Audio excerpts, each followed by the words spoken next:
Welcome back to my channel. मैं सुजाता जौहरी आप लोगों का अपने यूट्यूब चैनल पर स्वागत करती हूं। तो आइए आज हम लोग जानते हैं कि नवरात्रि में हमें नवमी का पूजन कैसे करना चाहिए। तो देखिए, नवरात्रि में नवमी का पूजन करने के लिए हमें अष्टमी के दिन व्रत रह करके अष्टमी के रात में हमें कलश रखना होता है और रात्रि से ही पूजन करना होता है। ये कलश जो है ये तो 9 दिन के लिए रखाया है, लेकिन जो अष्टमी का व्रत रहेंगे और उस दिन हम लोग अलग से, जैसे कि घर में या बहुत से लोग किचन में पूजा करते हैं, तो अलग में हम लोग एक कलश रखेंगे पीतल के लोटे में।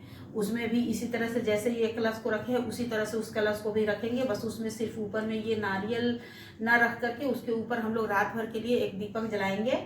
और उसके बाद से जिसके घर में जो भी बनता होगा वो लोग वो चीज़ बनाना शुरू करते हैं। जैसे बहुत से घर में पुआ पूड़ी बनता है, बहुत से घर में दाल का पूड़ी, बखीर, खीर, घरों में जैसे कि खीर पूड़ी बनता है, बहुत से घर में दाल भरी पूड़ी बखीर बनता है, और बहुत से लोग के यहाँ उड़द का दाल चावल और लाल वाला साग भी बनता है। तो जिनके यहाँ जैसे होता होगा वो लोग वैसे ही करिएगा।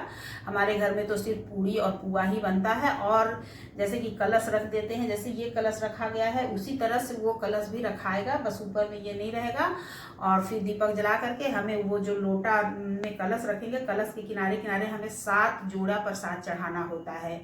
तो 7 जोड़े में जैसे एक पूड़ी एक पुआ करके एक जोड़ा हो गया, तो उस तरह से हमें 7 जोड़ा पूड़ी पुआ बतासा और चना, ये मुख्य प्रसाद होता है। बतासा चना मतलब सबके यहाँ ही चढ़ता है, बतासा चना चढ़ाना चाहिए।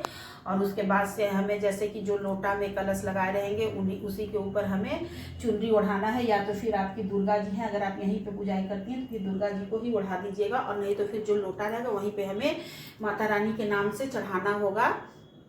साड़ी भी चढ़ता है, आप साड़ी चढ़ाइए, या तो गमछा चढ़ा सकती हैं, या फिर एक ब्लाउज का पीस भी चढ़ा सकती हैं।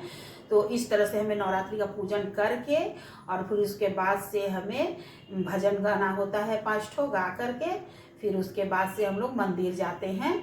तो इस तरह से नवमी का पूजा इस सब घर में होता है। बहुत से घरों में होता है कि जो खाना फिर सुबह में हम लोग बना लेते हैं, उसके बाद से फिर खाना नहीं बनता है, वही बासी खाना शाम में खाते हैं। और बहुत से घरों में होता है कि लोग ताज़ा खाना बनाते हैं। हमारे घर में वैसा नहीं होता है, हम लोग जो सुबह में पूजा करके बना लेते हैं उसके बाद से जो भी खाना बनाना है वो बना के रख लेते हैं।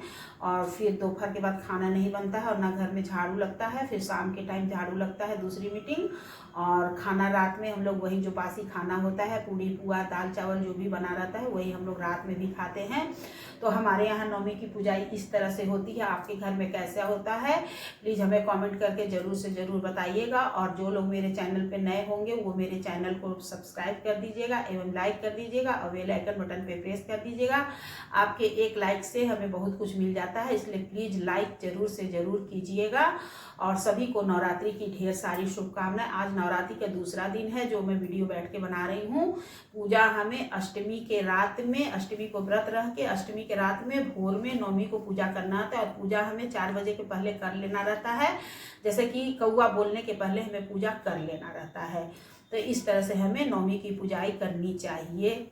सभी को नवरात्रि की ढेर सारी शुभकामनाएं।